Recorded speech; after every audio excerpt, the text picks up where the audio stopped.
What's that? What's that in your hand? Yeah. What are they called? Yeah. Why you don't say shoes? Yeah. Yeah. All right. And what are you doing? I'm here. Putting on your shoes. So on shoes. Now.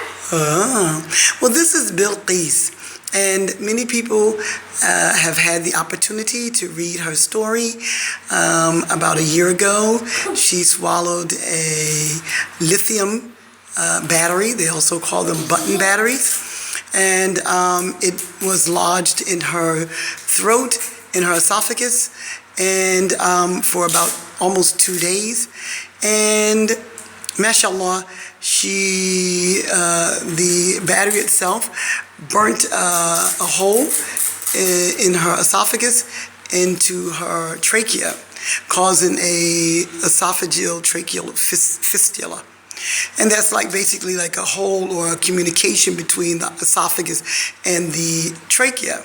Unfortunately, whenever Bilqees went to swallow her saliva or eat or drink anything, the food or particles from the food or the drink would go directly from the esophagus into the trachea, causing her to have severe choking, sometimes even collapsing. Also, pneumonia, because it would go into her lungs.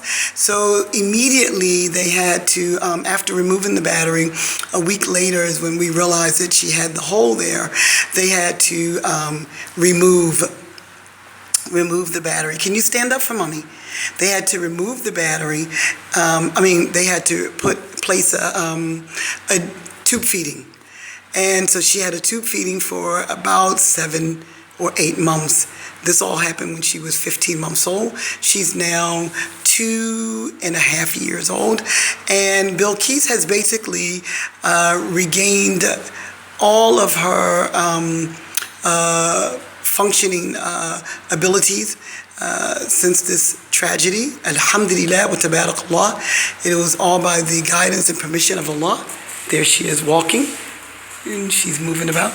She actually had stopped walking and talking as well as playing for quite some time. She's holding on to me, so that means she doesn't want to be in the video. For probably about 5 or 6 months, and we didn't think she would walk again. Her vocal cords were paralyzed, so that's why she stopped speaking. And basically I was told that if she did not get surgery on her throat, she would eventually die from pneumonia, if not from starvation. And mashallah, she is a living proof that natural healing, along with, of course, the conventional intervention was to give her the tube feeding.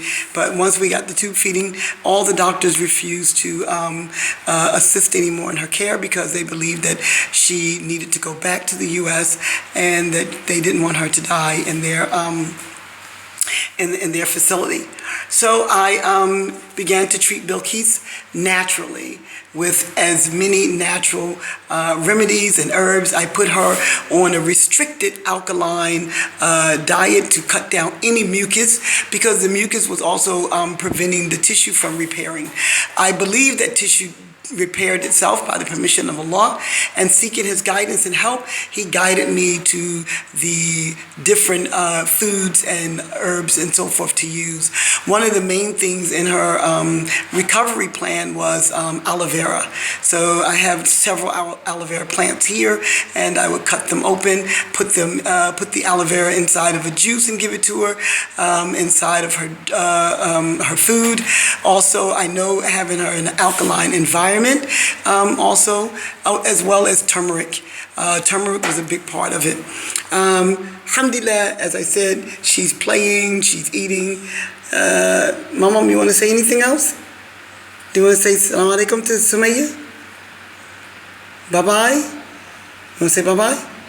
She's very shy in front of the camera, so alhamdulillah, we got her in the beginning when she talked about her shoes.